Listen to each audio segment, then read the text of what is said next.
All right, guys, we got another no start snowblower.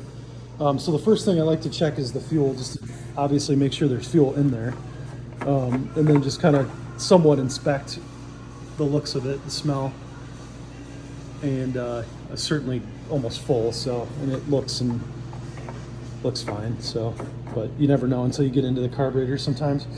But then the second thing we're going to check is the spark plug itself, because you can already see this one's pretty rusted out, so it may just be really old. I'm not really sure how old this unit is, so we'll pull the plug next, and then if the plug's good, we'll pull the carburetor and clean that out, because likely the fuel's gelled. He had let me know that he left it sitting as well, so all summer. So the fuel's probably bad. We're probably gonna have to drain it out, which stinks because that thing's full.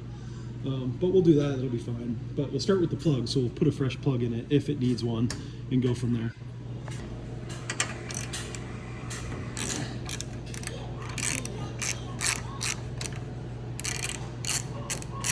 Not that it matters as much on these as it does on cars, but I always like to use these, if I can get this one out now, these spark plug sockets with the rubber grommets in them, because it's just so much better for the plug. The porcelain on the plug, you don't have to risk cracking, and it gets a good bite on it. But anyways, as you guys can see, this plug is definitely fouled out. So this could easily be just a plug issue and not a fuel gelling issue. So we'll throw a new plug in it and go from there. All right, what do you got there, Mustang Doctor? This is the yucky one, and this is the clean one. Can I see it closer? Put them together, let's see them. Oh, that one's fouled out, isn't it? Yeah. Is that fouled out? The clean And that, let me see the clean one again. Oh, there we go. All right, guys, we got a fresh plug, and we got one that's super fouled out, right, buddy? Yeah. Yeah. Did Daddy have to do the nasty one, the spider on it, and then you're gonna do the fresh one? Yeah. All right. So when you're looking to see if they're fouled out or not, this black solenoid inside is supposed to be white, as you guys can see in this fresh one. So you can kind of really just see the difference. That's fouled out, so that's not going to get a good spark, if a spark at all. And that's likely what's happening with this thing. It's probably not getting spark. It's got fuel. We just don't know if the fuel's gelled up or not yet, but we'll find out soon enough here once we get some spark to it. So the Mustang Dr. Jr. is going to throw this plug in, right, buddy? So come right over here. So put your fingers on it and turn it really carefully this way, which is counterclockwise. So turn it that way real carefully, because that's how you get it to seat in properly, so you don't cross thread the spark plug. Yep, and turn it a little bit more. There you go. Now we'll stop and turn it the other way. Turn it clockwise. Turn it tight this way, just like that. And we'll get it started. Now that we got it, so I like to turn it left first, lefty loosey, righty tighty, of course. So just turn it left, guys, just to get it to seat in there, okay? So you don't cross thread it, and then once you kind of make a half a turn, possibly, just turn around and turn it the right way, clockwise, and you can get it snug. And then we'll put a socket on it and just get it a little bit snugger. You don't really have to torque these down to any kind of spec. It's probably not a bad idea, but it's not necessary on these small engines. So the Mustang Doctor is going to flip this over to tight. You're going to tighten it up, right, buddy? Yeah. Let me get it on there. There you go. Okay, crank it. Now pull it this way. Pull it back this way. That's how you tighten it. Yep, pull it this way. That way? Yep, just like that. It's snug. Stop there. Okay, because we just don't want to break the thread. Perfect. Good job, buddy. So you're in. So throw the plug wire back on. Perfect. Yeah. Snap that right in there. When it Yep, snaps? snap it down in there until it snaps. You got it? Snap? There we go. We got a snap. So now we're going to try to fire this baby up, see if she runs. Let's do it. Yeah. You did a good job, Mustang Doctor. How'd you fix it? I got that thing down and started it up. And you started it up? Did you have to use this thing as a special key? Because this thing doesn't have a key for some reason, does it? So all we had to do, we put a new spark plug in, of course, and then we had to make our own makeshift key here to get this thing to start, because I think they're missing a key. And outside of the spark plug, that seems to be it. No, I can't find push point here. There it is. Once you push that in, you're good. It'll start right off.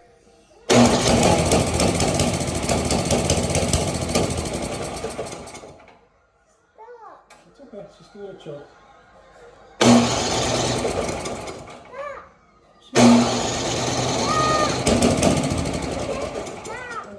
We're trying to start it up.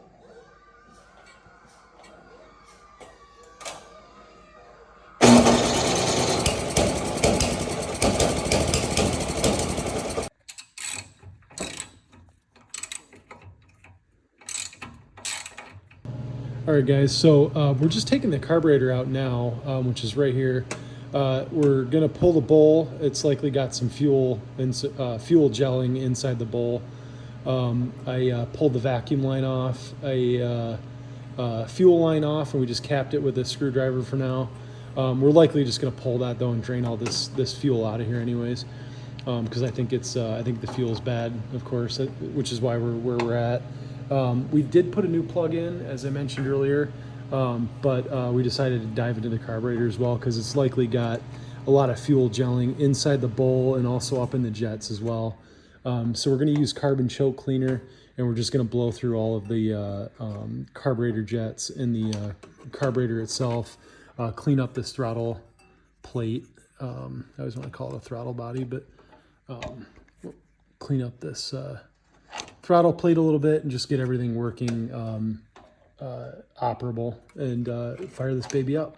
All right, guys, so here's the carburetor itself. We just pulled the breather screw off, I guess is what I call it, off the bowl. We're going to pull the bowl right out and see what's in here. I did take a look at the throttle plate and everything. It looks fairly clean. We'll clean it up a little bit. There's a little bit of oil there. Get that cleaned up, and just kind of, we'll also blow through the jets, as I mentioned as well. So let's see what this bowl looks like here, though. So I don't really see a lot of gelling, just a little bit of residue that has kind of gathered in the carburetor bowl itself. It's got a really unique jet in here, though, so we're going to see if we can pull that out, because I'm assuming that there's something in there that's clogging this up. Okay, guys, so we pulled the jet out of this carburetor for this Husqvarna snowblower, and it was not a jet like I've ever seen before. If I can focus on that, it has no crosshatch or any kind of screwdriver-like function to be able to screw this thing back out. It's plastic. So really what you've got to do, I wasn't even sure what it was, actually, guys. I was confused that it may not even be a jet, but it had to be. It was right up in here under the fuel delivery piping from the bowl, essentially. So it was right where the jet should be. And in the throttle blade is where you could see it. It was right down right behind that blade, obviously, where they poke out from down there. So all we had to do was take a flathead screwdriver, put it in there, and then press it down. And it just kind of pressed out. It pressed out enough to grab it with a flathead needle nose pliers. So we pulled it out and just kind of doing an inspection of the jet right now. I don't know if you can or can't see in there, but you definitely can't see through there. But the trick is you won't see through there because they don't have a hole on the other end. They've got a hole right there. So what we're going to do, a couple holes, I should say, and then that rubber grommet.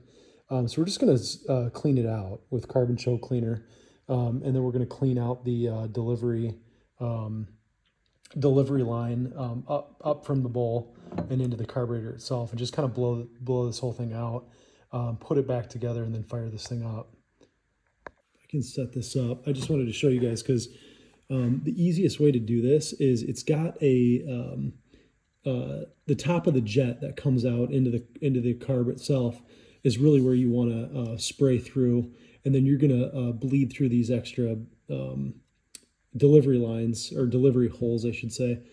So you just want to be able to see it come out of those holes. You know you're all the way through. So we'll clean that up. We will adjust the throttle plate here a little bit, clean this all up as well, and then we're going to clean right through the filler line. And again, I showed you guys this on the last one we did. But really what you want to do is you want to be able to see that carbon choke cleaner spray through there like it would if this thing was delivering fuel in a try to put it sideways here. You want to see it delivering carbon choke cleaner as though it would deliver fuel while it's operating. So we're going right through, we're nice and clean now. Okay guys, so another thing to note when you're putting this jet back in place, you're going to press it up in the delivery line. You're going to see it up in here. If you can see that pink plastic piece down in there. That was sticking up a lot further when I pulled this out. So I don't know if this has been serviced before or not, but it was pressed up a little bit too high. And I'll tell you why that is. You only need that up enough to get a fuel spray into the carburetor flow area, I guess if you want to call it that, where the throttle blade is. You just need enough fuel in there to blow through. The problem is with having it all the way up is there's actually, I can't get this to focus, but there's actually two little holes, one on each side. They're like pickup holes that actually, normally the jets that aren't plastic have a hole right on the bottom there. You would see that. You can see how it's flat. These actually have pickup holes on the side. And then there's a rubber O-ring. You can kind of see that's black there. And then above that rubber O-ring, there's another like secondary section that's got a couple breather holes. And I actually think those just breathe over here and a vacuum line set up.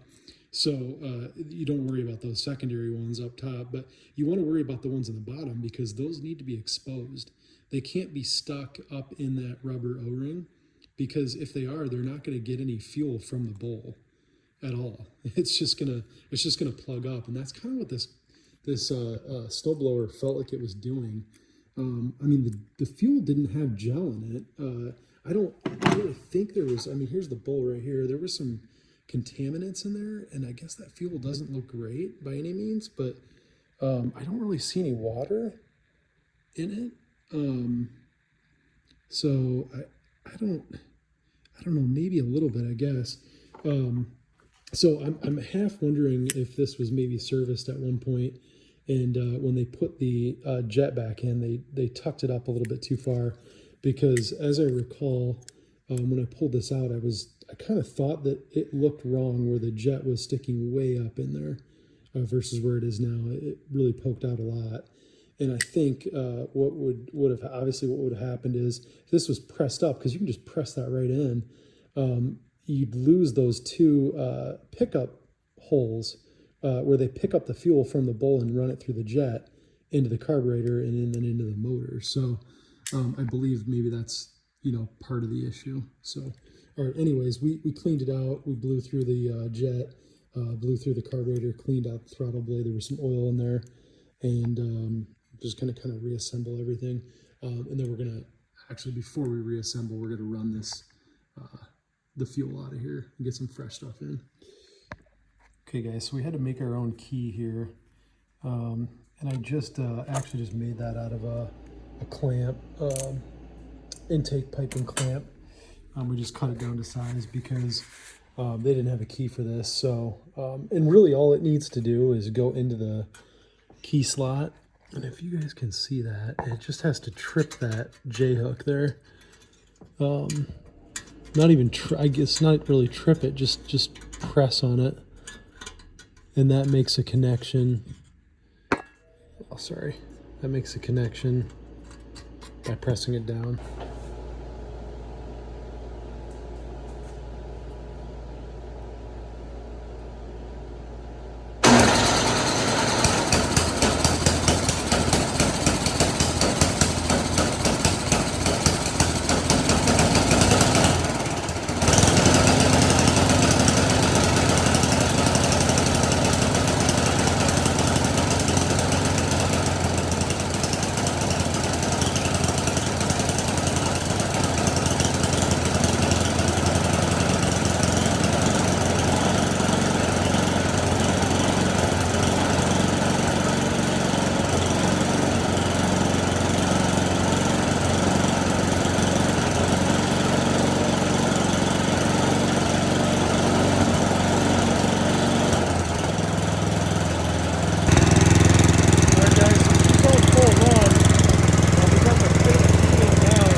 Okay guys, so we got the carburetor back on. It's fully seated. It's all clean.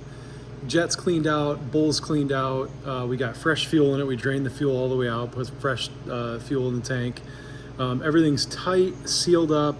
Vacuum lines are back on. Everything's back on, ready to go. We had it running. It runs great. We dialed the choke back. It runs perfect, fully unchoked. And we were able to play with the throttle a little bit as well, and everything was great. So basically at this point, now that we've got the throttle, or I'm sorry, the carburetor back on, we're gonna put the plate and everything else just back together so this thing's cleaned up, done, and ready for the next snowstorm.